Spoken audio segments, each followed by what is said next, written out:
যে নারীটা তার বাবার বাসায় বড় হয়েছে, ছোট্ট থেকে বড় হয়েছে, যে ঘরে সে বড় হয়েছে, যে মায়ের কাছে সে বড় হয়েছে, সে ঘর সেই বাড়ি ছেড়ে এমন এক পুরুষের হাত ধরে বাড়ি ছাড়তে হয় যাকে সে চিনতই না।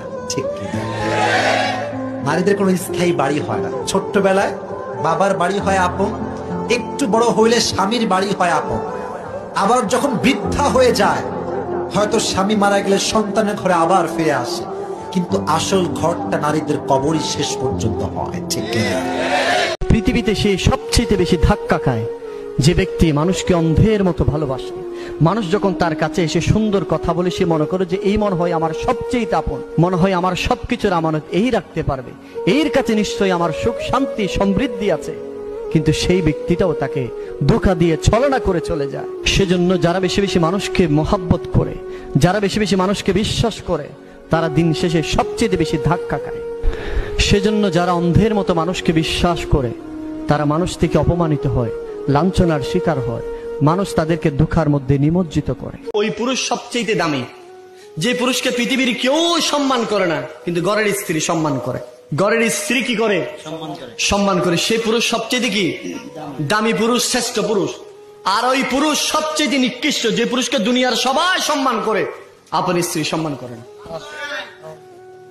আপন স্ত্রী বলছে রহিমের ভাবিকায় আছে না নাই, এরকম যারে বলে কি জন্য হয় এটা?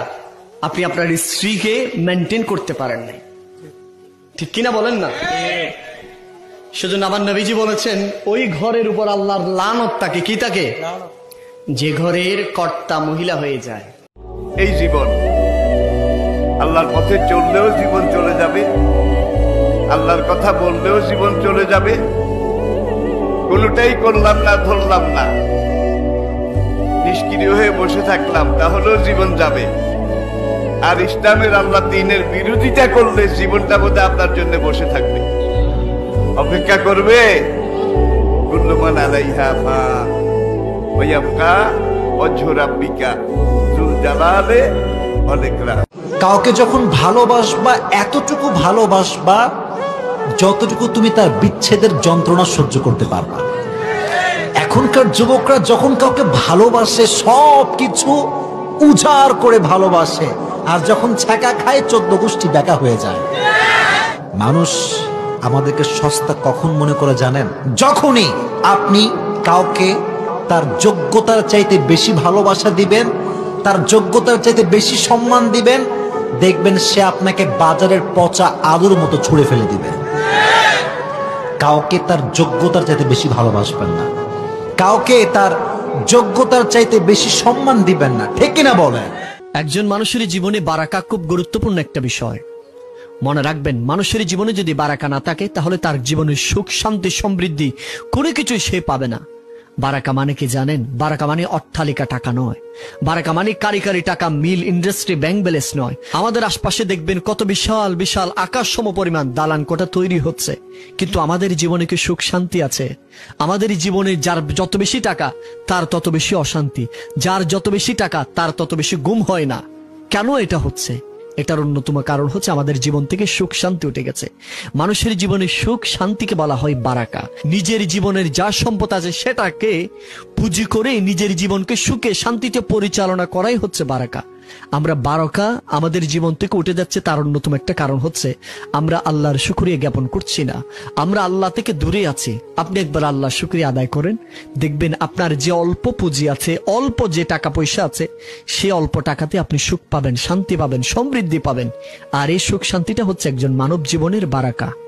তুমি যদি স্বপ্ন পাওয়ার জন্য দিন রাত পরিশ্রম করো, ক্লান্তি লগ্নে ক্লান্ত হয়ে গেছো, তাও ট্রাই, তাও চেষ্টা, তাও হার্ড ওয়ার্কিং করতে আছো, তোমাকে দেওয়ার মালিক একজন। আওয়াজ দিয়ে বলেন তো তিনি কে?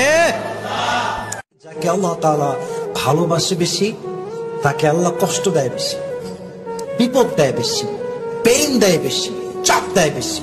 এখন প্রশ্ন হচ্ছে, হুজুর আমরা যখন কাউকে ভালোবাসি আমরা তাকে আদর দেই, যত্ন দেই, লাভ করি, কেয়ার করি, ভালো জায়গায় রাখি, যত্নে রাখি, কষ্ট দেই না, কিন্তু আল্লাহ কেন কষ্ট দেয়? আল্লাহ কেন পেইন দেয়? আল্লাহ কেন বালা দেয়? কেন বিপদ দেয়? কেন কষ্ট দেয়? কেন দুঃখ দেয়? The question is really really authentic. Okay, প্রশ্ন ঠিক আছে, আর উত্তর খুবই সোজাসাপটা। আল্লাহ যাকে কষ্ট দেয় বেশি, এটাই আল্লাহ তাআলার প্রমাণ যে আল্লাহ তাকে পরকালের জীবনে অনেক বড় পুরস্কার দিবে, অনেক বড় জান্নাত দিবে, অনেক বড় রিওয়ার্ড দিবে। তাই আল্লাহ তাআলা পরীক্ষা করছে, এবং যত দূর আপনি পাশ করবেন, যতটুকু পাশ করবেন, আল্লাহ আপনাকে তার চাইতে বড় পুরস্কার দান করবে। সুবহানাল্লাহ পড়বেন না আপনারা?